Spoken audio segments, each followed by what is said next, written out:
Howdy folks, welcome back to QuizBowl PRO Online, and in this video we're going to show you some of the different match settings that you can use when creating your matches using QuizBowl PRO Online. So let's go ahead and dive into some of that here. First of all, on the match settings tab, when you log in, you click on this, you have a column over here that says your match settings. This lists all the ones that you have created, and then the shared match settings are files that you can dig into and look to see if they match your format. So just kind of quick little recap of what's over here. We've got a lot of Kentucky Quick Recall formats, Florida Commissioner's Academic Challenge, Illinois Elementary School and Illinois High School Association Quiz Bowl, NAQT, Iowa Quiz Bowl League for different formats, and also a lot of the different agricultural bowls and Life Smarts that are used by some of our customers that have used this one in a lot of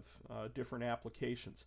So when these are already set, then all you have to do is just click on this eye icon. Like for example, you can see the Kentucky Quick Recall settings for middle schools, and these cannot be edited here. They can only be edited when you go to create a match if you want to make some adjustments, but they're pretty well set and you can't change what's in this right column here. You can only really just look at them.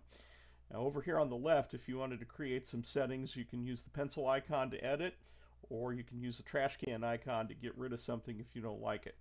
So let's go into the create match settings, and it looks like it's going to be pretty complicated, but it's really pretty straightforward, and you just have to spend a few minutes kind of getting it set up and maybe doing it the way you like it. So for example, let's just say I wanted to create a setting for my practices as a coach, and I wanted to make sure that I had the right rules and the right everything in place here. So if I wanted to and the description's optional, by the way.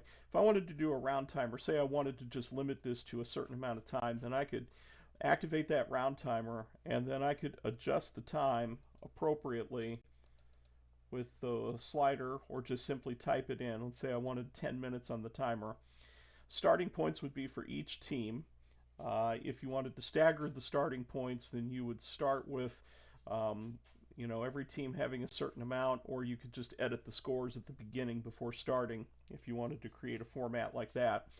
Activating toss-up questions. We can give a toss-up a value of 10 points.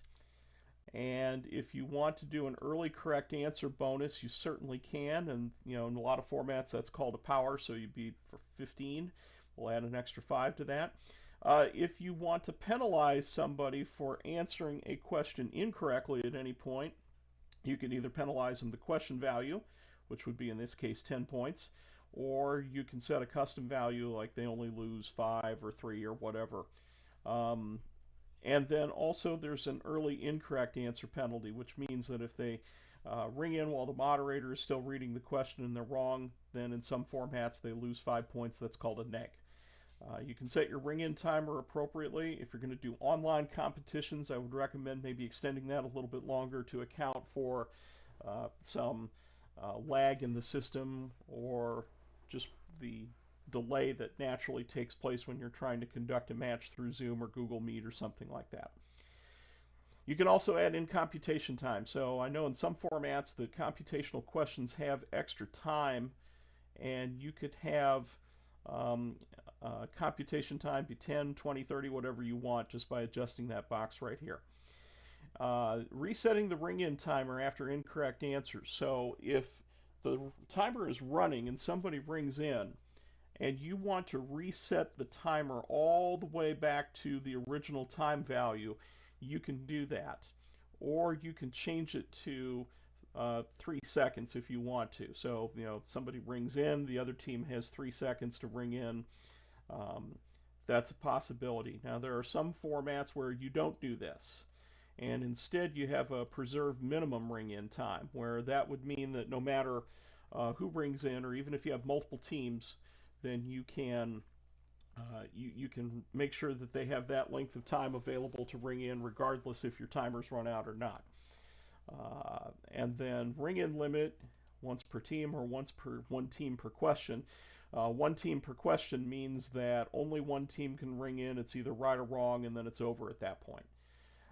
Once per team means you can have one player from each team buzz in, as many teams as you have available.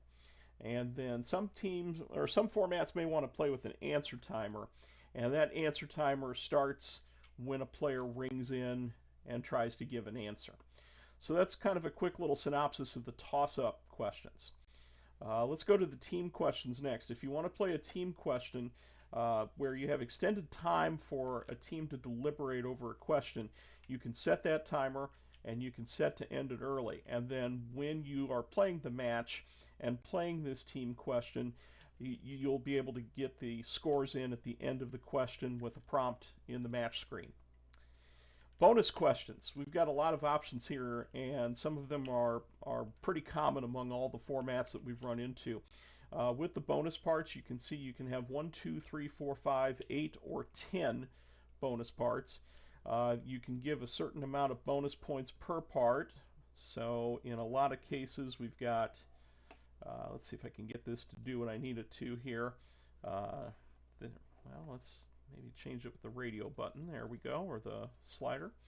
Most common formats have 3-part bonuses and 10 points per part, and some formats they let you bounce them back, and that would be right away. Or the other option would be if you don't want to, if you want to rebound all the parts at once to the other team, then you can set that to no.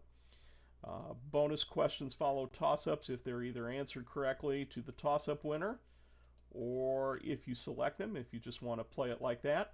Or you could prompt for who gets the bonus control, or you could take turns. I know there's a format for the Illinois Masonic Bowl that allows you to assign these teamwork questions, which are essentially like bonus questions, and you take turns in both directions there.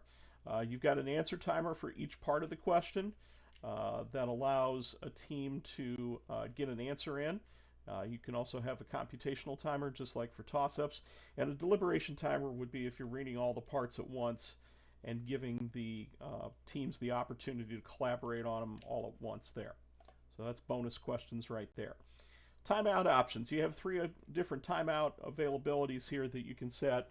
They're all in seconds. So I know in some formats there is a 30-second timeout, a 60-second timeout, and then a halftime break that you can use.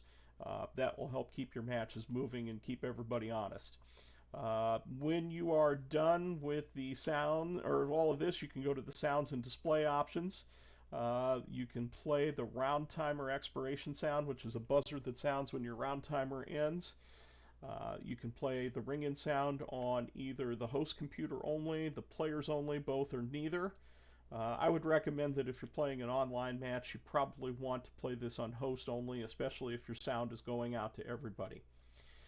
Play the ring-in timer sound, so when the timer expires, it rings in and makes the question go dead. Plays a toss-up answer expiration sound as well.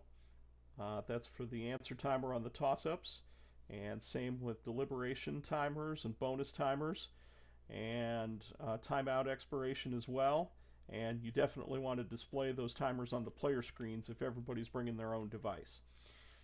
So once you have your settings the way you want them, you'll just want to maybe do a quick little go over of these.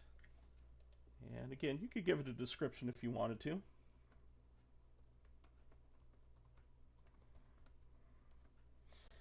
And you can go ahead and save those by saying create match settings, and boom, you are in. You've got your practices match setting there, and it's all ready to go, and you can use that anytime you wish in the future when creating a match. And speaking of creating a match and playing a match, we will show how that works in a future video. My advice to you would be to play test a lot of your settings just to make sure that you have them right before you actually dive in and use them, and we'll show how you can do that when we go to a future video. So thanks for joining us, and we'll see you soon.